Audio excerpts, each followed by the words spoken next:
Pourquoi faut-il prier pour la paix de Jérusalem? Sujet de grande importance. Aujourd'hui, premier dimanche du mois d'octobre, traditionnellement défini comme étant le jour de prière pour Israël.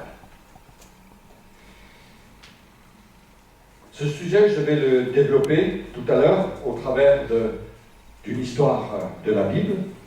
Mais tout d'abord, j'aimerais dire que la prière a une grande efficacité. Et c'est pourquoi nous sommes appelés à prier. La prière peut faire changer les choses. La prière du peuple de Dieu peut faire changer les choses. Le bras de Dieu peut agir encore aujourd'hui. Et nous croyons que par la prière, le monde peut changer.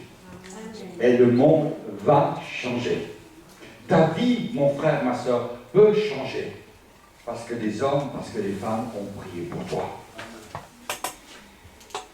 Vous savez, beaucoup de chrétiens tombent dans la résignation. Et se disent, mais finalement, je prie depuis tant d'années et je ne vois pas les choses changer. Je suis toujours malade. Dans la famille, c'est toujours difficile. Je ne vois pas les choses changer à la maison. Mais qui es-tu pour savoir ce que Dieu a déjà fait? Ne penses-tu pas que ta situation pourrait être pire? Et moi, j'aimerais dire que la situation du peuple d'Israël aujourd'hui pourrait être pire si les chrétiens ne s'étaient pas levés pour porter secours, pour porter prière, pour intercéder pour le peuple d'Israël. Alors nous ne voulons pas nous résigner en disant, mais tout est fichu, ça n'a plus de sens. Les nations sont en train de se liguer contre Israël, mais qu'est-ce que nous, on peut faire? Mon frère, ma soeur, tu peux prier. Et la prière changera les choses. Alléluia! La question que nous pouvons donc nous poser, c'est de savoir, mais alors, pourquoi prier pour Israël? Je veux bien que la prière ait une grande efficacité. Je suis prêt à le croire. Mais pourquoi prier pour Israël? Finalement, ce sont eux qui ont crucifié Jésus, diront certains. C'est eux qui ont tué l'envoyé de Dieu, diront certains. À quoi bon prier pour eux? De toute manière, ils sont perdus, diront certains. Nous allons ouvrir nos Bibles dans un texte fort connu, une très belle histoire, dans le livre de Ruth. Vous connaissez cette histoire entre une mère et ses belles-filles. Alors le livre de Ruth se trouve bien sûr dans l'Ancien Testament, après le livre des Juges. Alors le livre des Juges, c'est un gros livre, c'est assez facile à trouver. Ruth, c'est plus difficile, ce ne sont que quelques versets, quelques chapitres, 4 chapitres, qui nous parlent d'une histoire extraordinaire. Entre une mère, Naomi, et ses deux belles-filles. Cette histoire nous révèle, nous dévoile une merveilleuse relation d'amour entre deux femmes. La troisième, elle est particulière. Mais on va commencer à parler de sa troisième femme tout à l'heure. Je resitue donc le contexte. Ce peuple, le peuple d'Israël, se trouve à cette époque dans une certaine immoralité. Et le livre des Juges nous dit que chacun faisait ce qui lui plaisait. Chacun faisait ce qui lui semblait bon. Juge 21, verset 25, en ce temps-là, il n'y avait point de roi en Israël. Chacun faisait ce qui lui était bon, ce qui lui semblait bon, ce qui lui était profitable. Et pendant cette époque apparaît Naomi, une femme avec un cœur immense, Une femme qui doit vraiment nous interpeller. Et je ferai un parallèle ce matin entre Naomi et Ruth, une de ses belles-filles. Et puis, tout à l'heure, nous parlerons de Orpa, l'autre belle-fille. Je ferai un parallèle entre ces personnages et la relation que nous devons avoir en tant qu'Église avec le peuple de Dieu. Je vous invite à la lecture de ce premier chapitre de l'histoire de Ruth et de Naomi. Du temps des juges, chapitre 1, verset 1er. Du temps des juges, il y eut une famine dans le pays. Un homme de Bethléem de Juda partit avec sa femme et ses 2 fils pour faire un séjour dans le pays de Moab. Le nom de cet homme était Elimelech, celui de sa femme Naomi, et ses 2 fils s'appelaient Machlon et Kishlon. Ils étaient Éphrasiens, de Bethléem de Juda. Arrivés au pays de Moab, ils y fixèrent leur demeure. Elimelech, mari de Naomi, mourut, et elle resta avec ses 2 fils. Ils prirent des femmes moabites, dont l'une se nommait Orpa et l'autre Ruth, et ils habitèrent là environ 10 ans. Machlon et Kiljon moururent, aussi tous les 2, et Naomi resta privée de ses 2 fils et de son mari. Puis elle se leva, elle et ses belles-filles, afin de quitter le pays de Moab, car elle apprit au pays de Moab que l'Éternel avait visité son peuple et lui avait donné du pain. Elle sortit du lieu qu'elle habitait, accompagnée de ses 2 belles-filles, et elle se mit en route pour retourner dans le pays de Juda. Naomi dit alors à ses 2 belles-filles, « Allez, retournez chacune à la maison de sa mère. Que l'Éternel use de bonté envers vous, comme vous l'avez fait envers ceux qui sont morts et envers moi. Que l'Éternel vous fasse trouver à chacune du repos dans la maison d'un mari. » Et elle les baisa. Elles élevèrent la voix et pleurèrent.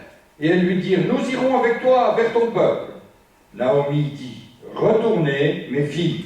Pourquoi viendriez-vous avec moi? Ai-je encore dans mon sein des fils qui puissent devenir vos maris? Retournez, mes filles, allez, je suis trop vieille pour me remarier. Et quand je dirai, j'ai de l'espérance, quand cette nuit même je serai avec un mari et que j'enfanterai des fils, attendriez-vous pour cela qu'ils eussent grandi? Refuseriez-vous pour cela de vous marier? Non, mes filles, car à cause de vous, je suis dans une grande affliction de ce que la main de l'Éternel s'est étendue contre moi. Et elles élevèrent la voix et pleurèrent encore.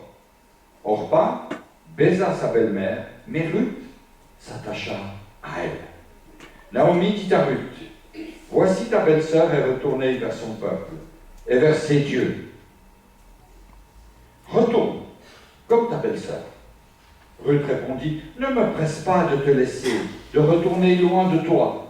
Où tu iras, j'irai, où tu demeureras, je demeurerai, ton peuple sera mon peuple, et ton Dieu sera mon Dieu. Où tu mourras, je mourrai, et j'y serai enterré. Que l'Éternel me traite dans toute sa rigueur, si autre chose que la mort vient me séparer de toi. » Naomi, la voyant décidée à aller avec elle, cessa ses instances. Alléluia! Merveilleuse histoire d'une mère et de sa belle-fille. Je souhaiterais à toutes les mères d'avoir des belles-filles si précieuses. Comme Ruth. Amen.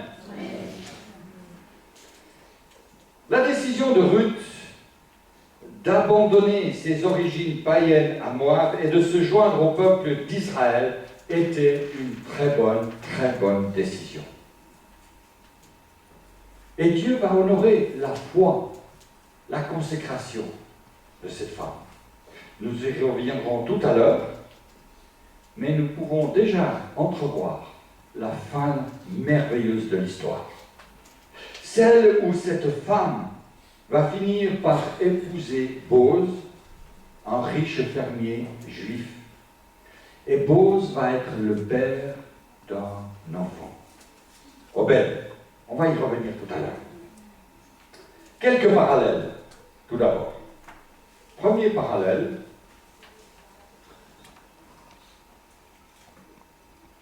Naomi et le peuple juif. J'aimerais que lorsque je parle de Naomi, vous puissiez comprendre Israël. Quand je parle de Naomi, ça doit faire un réflexe dans votre tête, parler d'Israël. Et quand je parle Israël, dans votre tête, il doit y avoir le réflexe Naomi. D'accord? On va faire ce petit exercice ce matin. Naomi et le peuple d'Israël sont en exil. Ils sont tous les deux hors de leur pays, hors de leurs frontières. Beaucoup d'entre nous, aujourd'hui, nous sommes en exil. Peut-être que ça ne se voit pas, mais moi je ne suis pas du coin. Je ne suis pas de Genève. Bien sûr, j'ai un passeport suisse, mais combien d'entre vous sont en exil aujourd'hui? Et ce n'est pas parce que nous sommes en exil que le Seigneur ferme la porte. Bien au contraire.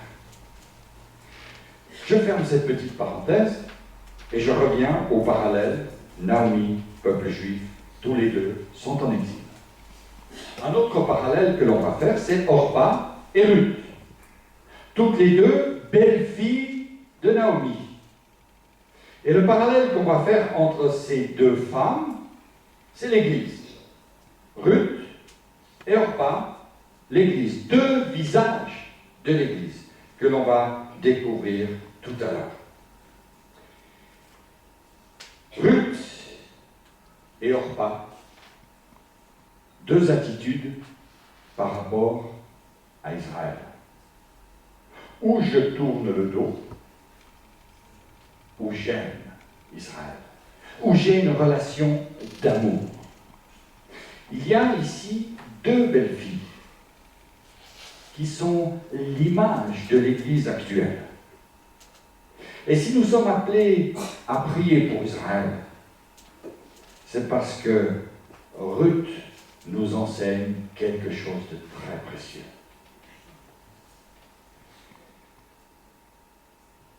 Orpa illustre la majorité de l'Église de Jésus-Christ, qui n'a pas su comprendre, qui n'a pas su apprécier le lien indissoluble qui existe entre Israël et l'Église.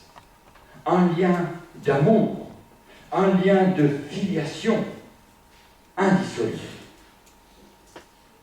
Au lieu d'aimer les Juifs, de s'identifier à eux, l'Église Orpa, la belle-fille Orpa, a tourné le dos à Israël. Elle a tourné le dos à Naomi.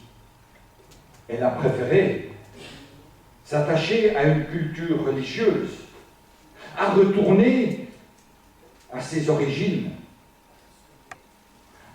Elle a tourné le dos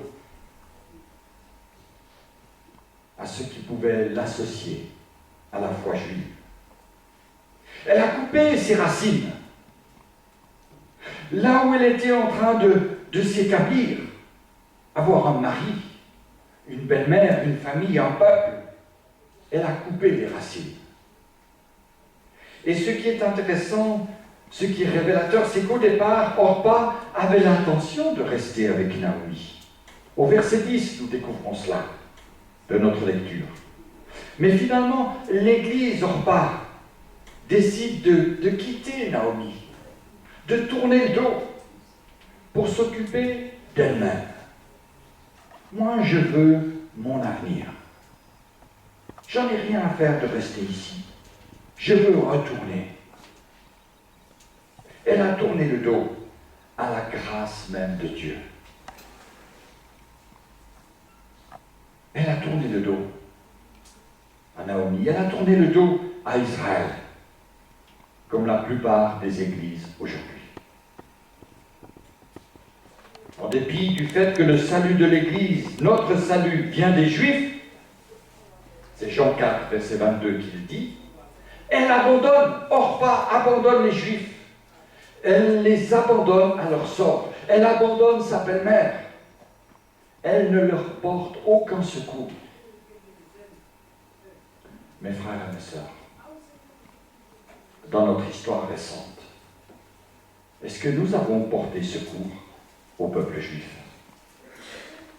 Certains oui, au risque de leur vie, mais certains non, alors qu'ils auraient pu en sauver plusieurs.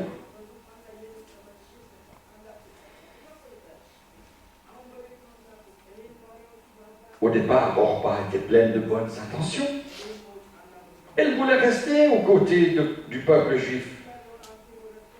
Dans l'Église primitive, l'Église première, l'Église des Actes des Apôtres, se trouvaient des croyants juifs et des croyants non juifs, convertis, et ensemble ils louaient et adoraient Dieu. Je vais mettre un verset, Tabitha, tu peux aller le chercher, c'est le dernier diapositif. On va plus loin, on va mettre plus loin, voilà. Voilà. Romains 11, verset 17. Regardez ce verset. Dans la Bible en français courant. Israël est comme un olivier. Chapitre 11. Pardon, pas Romains 10, Romains 11. Chapitre 11, verset 17. Israël est comme un olivier auquel Dieu a coupé quelques branches. Et à leur place, il t'a greffé, toi qui n'es pas juif, comme une branche d'olivier sauvage. Tu profites maintenant aussi de la sève montant de la racine de l'olivier. Alléluia. Amen. Amen. Amen.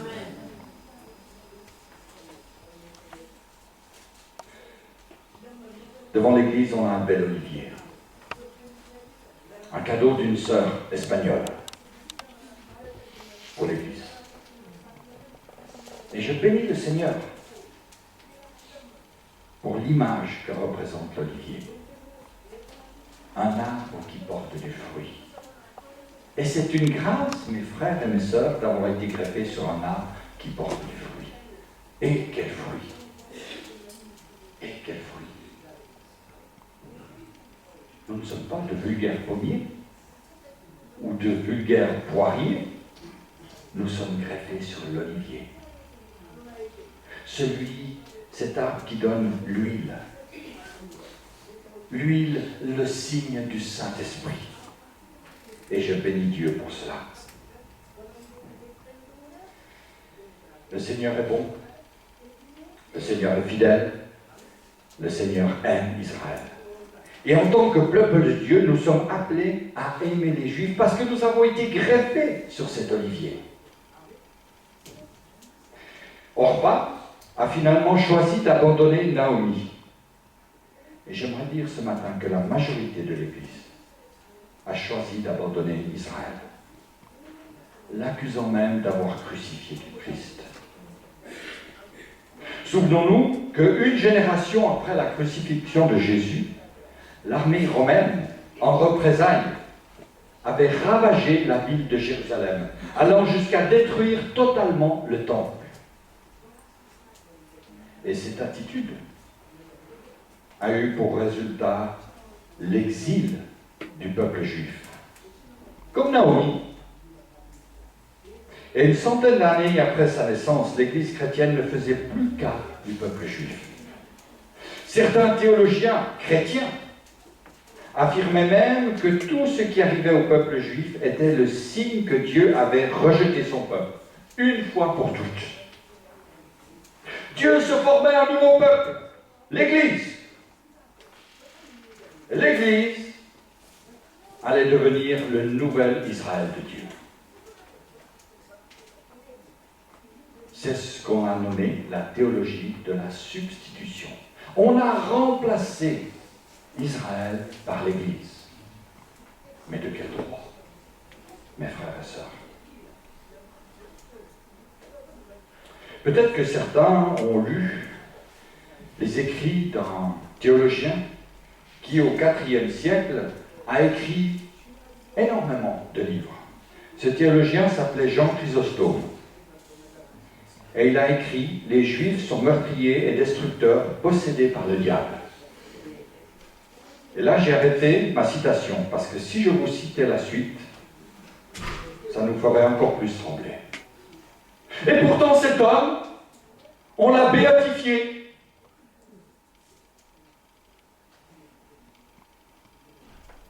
Saint Jean Chrysostome. Mais quelle insulte! Quelle insulte au peuple de Dieu! Quelle insulte à Dieu lui-même! Et puis, quelques années plus tard,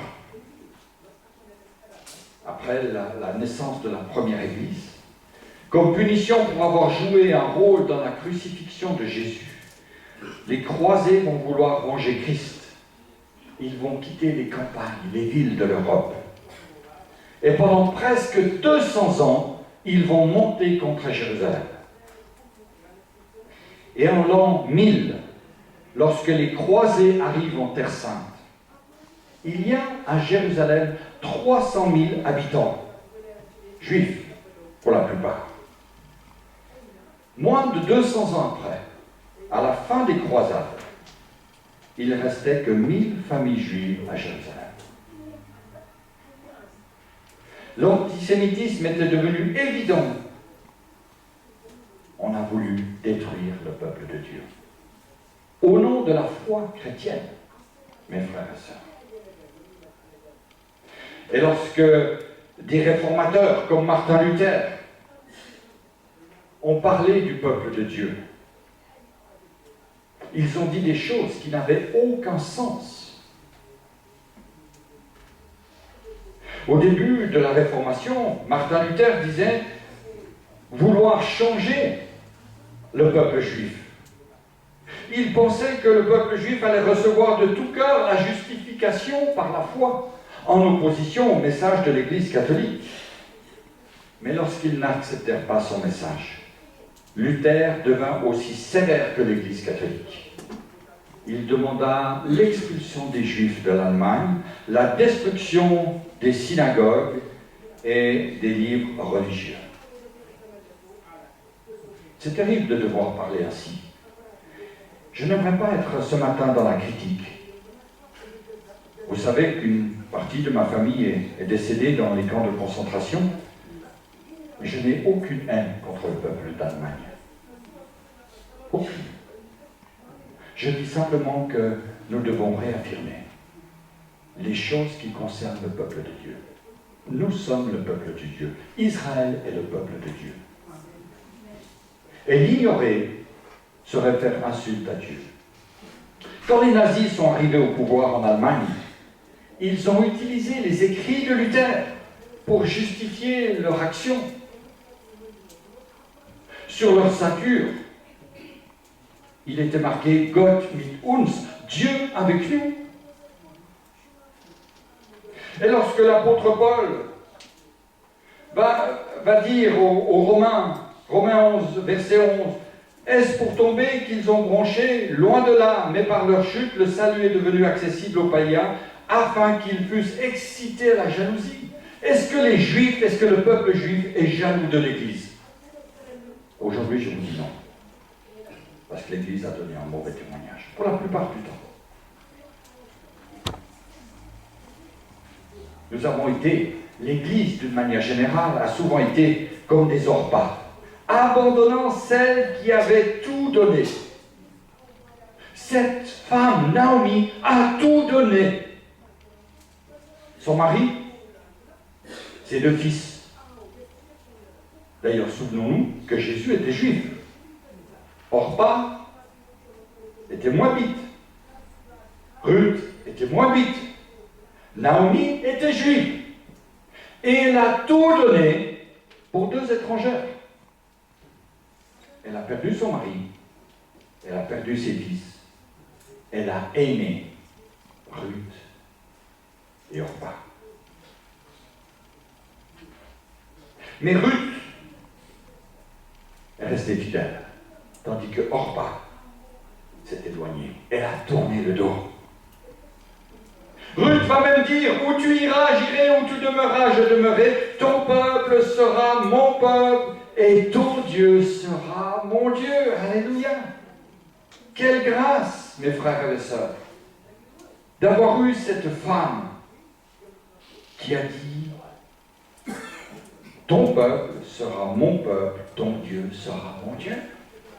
Quel contraste entre ces 2 femmes! Et c'est le même contraste qui doit exister aujourd'hui entre l'Église Orpa et l'église Ruth.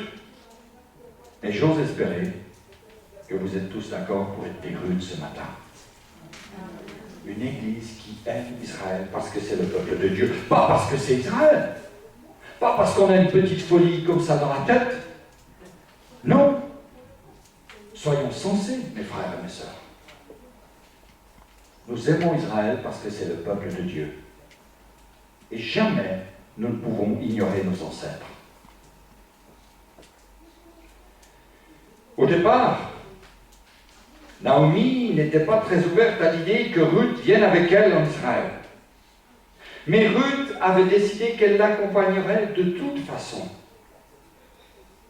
L'amour de Ruth ne serait pas arrêté par le rejet de Naomi. Et c'est pourquoi nous devons prier, mes frères et mes sœurs, pour Jérusalem, pour le peuple d'Israël. Au verset 14, nous lisons avec intérêt que finalement, Ruth s'attacha à elle. Mais quelle relation est-ce que nous avons avec Israël? Quelle relation est-ce que nous avons avec le peuple de Dieu? Oh, bien sûr, si j'écoute les médias, si je lis les médias, je suis perturbé par ce que je vois, par ce que j'entends. Mais mes frères et mes sœurs, ne regardons pas ce que les médias nous disent, mais regardons ce que la parole de Dieu nous dit. Ton peuple sera mon peuple, ton Dieu sera mon Dieu. Abandonner le peuple de Dieu, Israël, équivaut purement et simplement à abandonner Dieu. Est-ce cela que nous voulons? Est-ce que nous voulons aujourd'hui abandonner Dieu? Nullement. Si nous ne voulons pas abandonner Dieu, n'abandonnons pas Israël. Tout à l'heure, nous allons prier pour notre frère André. André est un homme qui aime Israël. L'année passée, c'était son premier voyage en Israël. Et on dit que quand on va une fois en Israël, on y retourne. Il y a comme un déclic qui se passe. Et nous prierons pour André parce qu'il va repartir. Non pas en touriste, non pas pour aller se bronzer sur les plages, faire de la plongée dans la mer Rouge, visiter les lieux saints. Il va servir dans Tsar, l'armée d'Israël, comme volontaire. S'impliquer dans le service de l'œuvre de Dieu. Aimer Israël. Et quand on est à la retraite et qu'on s'engage comme soldat dans Tsahal, il faut la foi, il faut le courage et il faut l'amour. Il va arriver dimanche à l'aéroport. Les soldats viendront le chercher à Tel Aviv et ils vont le conduire au nord, au sud, sur une ligne de front, en retrait. Il ne sait pas. Servir le peuple d'Israël. Alléluia. Nous devrions aimer le peuple d'Israël, sans condition. Comme un soldat va au front, va dans le combat sans poser de conditions. En effet, comment un chrétien appelé à se conformer au caractère de Dieu pourrait aimer Israël en posant des conditions? Alors que Dieu, lui, nous aime sans condition. Dieu ne pose pas de conditions. Tel que tu es, viens à Christ. Et nous poserions des conditions à Israël? Mes frères et mes sœurs, soyons conséquents avec nous-mêmes. Dieu nous a aimés sans condition. Aimons-le en retour. Et si nous aimons Dieu, nous aimons son peuple. Dans le récit de ce livre de Ruth, nous voyons 3 fois Naomi insister pour que Ruth retourne à Moab. Mais Ruth était sérieuse dans son engagement envers Naomi. Son amour peut être comparé à celui de Dieu pour Israël. C'est une alliance d'amour inviolable. Le divorce n'est pas possible. La rupture du contrat n'est pas possible. Dieu s'est engagé. Et ce dont nous avons besoin, c'est d'avoir le même amour que Dieu pour Israël. Et soyons clairs, on en est bien loin. C'est pourquoi lorsque je prie pour Israël, je prie en premier lieu pour mon cœur. Seigneur, je te demande pardon pour mes pensées négatives, mes critiques envers Israël, envers ton peuple. Je te demande pardon pour les conditions que j'ai posées. Je te demande de mettre la paix dans mon cœur, Seigneur. Je te demande de mettre l'amour inconditionnel dans mon cœur. Rappelons-nous ces paroles du psalmiste dans le psaume 89. Si ses fils abandonnent ma loi, dit Dieu, et ne marchent pas selon mes ordonnances, s'ils violent mes préceptes et n'observent pas mes commandements, je punirai de la verge leur transgression, et par des coups leur iniquité. Mais, dit Dieu, je ne lui retirerai point ma bonté. Psaume 89, verset 34. Je ne violerai point mon alliance, et je ne changerai pas ce qui est sorti de mes lèvres. Alléluia. Il y a une promesse de Dieu, une alliance faite par Dieu. Et rien ne pourra détruire cette alliance.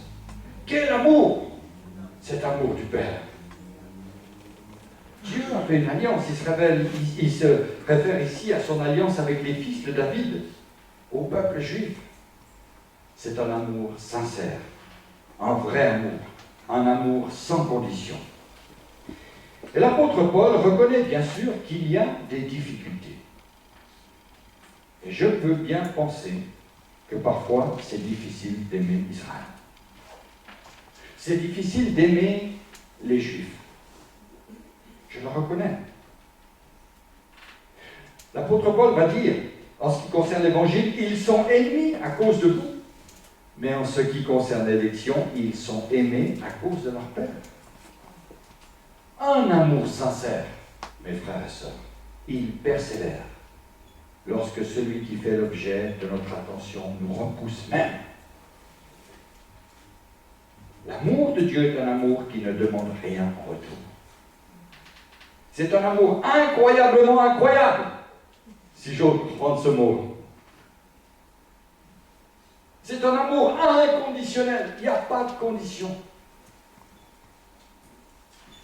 Et si j'aime d'un amour inconditionnel, cela signifie que je ne pose pas de conditions et que je suis prêt à devoir faire quelques sacrifices. Je crois que pour mon frère André, pour notre frère André, il y a beaucoup de sacrifices. Parce qu'il a fait un choix. Dans nos parents, des frères et des sœurs, chrétiens, ont laissé leur vie parce qu'ils ont soutenu, sauvé les Juifs. Ça coûte. Au verset 9 de Ruth 1, nous lisons « Que l'Éternel vous fasse trouver à chacune du repos dans la maison d'un mari. » Et elle les baisa. Elles élevèrent la voix et pleurèrent. Naomi demande à ce que ces deux belles filles reçoivent du repos dans la maison d'un mari. Quel désir merveilleux!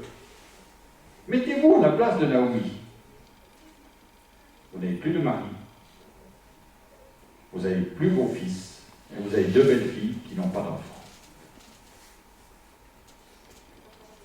Et vous dites, mais alors, allez, retournez. Allez chercher un mari. Donnez une descendance. Il faut bien savoir qu'à cette époque, une femme sans mari était dans une situation difficile, car elle manquait de sécurité. Et particulièrement les veuves. Elles étaient vulnérables. D'ailleurs, est-ce que les temps ont vraiment changé? Chez nous peut-être, en Suisse peut-être, mais pas en Afrique, pas en Amérique, pas en Asie.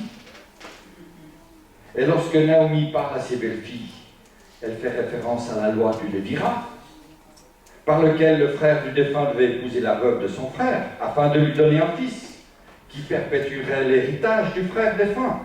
Mais il y a un problème. Naomi n'avait pas d'autre fils à donner au mariage. Et Ruth savait. ce que cela lui coûterait de suivre Naomi. Une vie difficile, une vie de veuve, une vie à chercher, gagner sa croûte, à trouver le pain. Ça coûte de suivre Jésus. Ça coûte de suivre Israël. Ça coûte d'aimer Israël. Ça coûte d'aimer les commandements de Dieu plus que le monde. Ça coûte. Mais j'aimerais dire ceci, et ça sera ma conclusion. Tout sacrifice que nous faisons pour Dieu est largement compensé en retour. Je répète parce que cela est très très important dans notre marche aujourd'hui. Tout sacrifice que vous faites, que nous sommes appelés à faire pour Dieu, pour Israël, est largement compensé en retour. Et j'en veux pour preuve l'histoire de Ruth. Ruth a beaucoup sacrifié. Elle a refusé de retourner dans les situations faciles, dans le pays de Moab, là où elle aurait pu retrouver un mari, là où elle aurait pu enfanter, là où elle aurait pu retrouver sa famille. Elle a refusé parce qu'elle aimait Naomi, sa belle-mère. Elle a servi sa belle-mère dans un humble service. Mais voilà, gloire à Dieu, après des années, dans un service de consécration, un jour Ruth va se marier. Et elle va donner naissance à un fils, Obed. Un homme qui figure dans la généalogie de Jésus. Alors c'est écrit ici en très petit. Par contre, ce qui est écrit en grand, c'est Boz engendra Obed de Ruth. Nous trouvons ce texte dans l'évangile de Matthieu. Tu vas encore plus loin, Tabitha, tu descends. Vous avez ici toute la généalogie de Matthieu, selon Matthieu. Généalogie de Jésus, selon Matthieu. Généalogie de Jésus-Christ, fils de David, fils d'Abraham. Abraham engendra Isaac, Isaac engendra Jacob, Jacob engendra Judas et ses frères, Judas engendra de Tamar, Pharès et Zara, Pharès engendra Esrom. Je vais le lire ici, ça sera plus facile pour moi. Ah ben non, je ne l'ai pas ici, il faut que je rouvre ma Bible. Vous arrivez à lire depuis votre place? Je ne crois pas. C'est un petit peu difficile. Nous sommes ici dans la généalogie juive de Jésus. La généalogie juive de Jésus. Et c'est Matthieu qui nous la donne au premier chapitre de son évangile.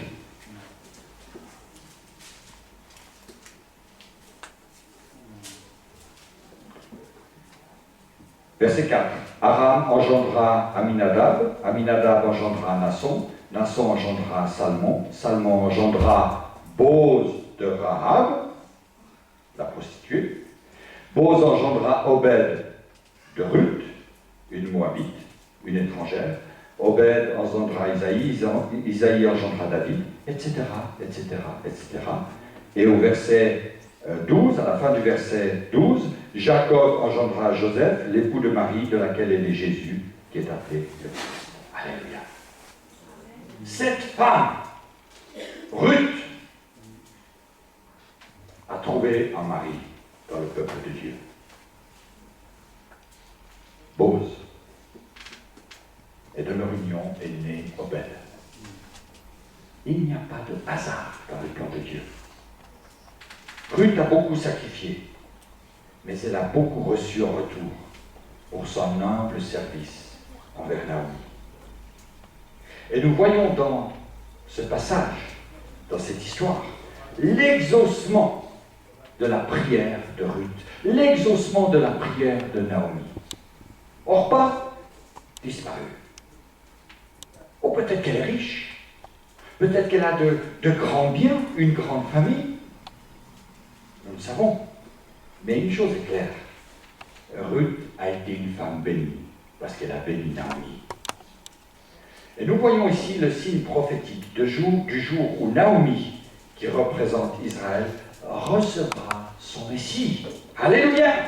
Et c'est cela notre prière. La parole de Dieu nous dit que le peuple juif acceptera le Messie et son pardon. Comme Ruth, nous en tant qu'Église, nous avons un rôle important à jouer pour le salut et pour la délivrance du peuple élu. Comme dit Ruth, soyons fidèles, en parole, en acte, en pensée. Et cela passe bien sûr par la prière. Cela passe par l'intercession. Que Dieu bénisse son peuple. Que Dieu bénisse l'Église. Que Dieu nous fasse le privilège de voir de grandes choses se passer. Israël est comme un olivier auquel Dieu a coupé quelques branches. À leur place, mon frère, ma sœur, Église de Jésus-Christ, il t'a greffé, toi qui n'es pas juif, comme une branche d'olivier sauvage. Mais parce que tu es greffé, tu portes du fruit. Tu profites maintenant de la sève qui monte de la racine, de cette sève qui monte du cœur même de Dieu. Et cela réjouit nos cœurs. Nous inclinons nos regards, nous voulons nous placer devant Dieu. Seigneur, nous voulons te dire merci ce matin pour ta grâce. Merci pour ta présence, Seigneur, dans nos vies. Merci parce qu'un jour tu as touché nos cœurs. Tu nous as saisis par ta main et tu nous as, Seigneur, en tant qu'Église, greffés sur l'olivier. Quelle grâce de savoir, Seigneur, que nous faisons partie du peuple élu. Nous sommes, Seigneur, frères et sœurs en toi. Et nous savons qu'un jour, Seigneur, tu répondras ton esprit sur toute chair. Qu'un jour, Seigneur, le peuple de Dieu, le peuple d'Israël reconnaîtra celui qu'ils ont percé. Et nous voulons prier, Seigneur, pour ce jour-là. Mais dans cette attente, Seigneur, nous prions que tu interviennes. Nous prions, Seigneur, que ta main, Seigneur, conduise le peuple d'Israël à se tourner vers toi. Seigneur, nous voulons revendiquer ce matin. Nous voulons demander ce matin. Nous voulons implorer ce matin ta grâce, Seigneur. Ta protection sur ton peuple. Nous savons que le regard des nations se porte sur cette région du monde. Nous savons, Seigneur, qu'il y a des enjeux immenses et que tout passe par Israël. C'est pourquoi, Seigneur, ce matin, en tant que peuple de l'Église, Seigneur, nous voulons prier. Nous voulons intercéder et nous voulons te dire, Seigneur, ce matin, que nous aimons Israël et que nous voulons rester attachés à ce peuple, à ton peuple. Seigneur, étends ta main. Bénis, Seigneur, tes ouvriers là-bas. Renouvelle ceux qui ont besoin d'être renouvelés. Que ta grâce soit encore manifeste dans le nom puissant de Jésus. Amen. Amen.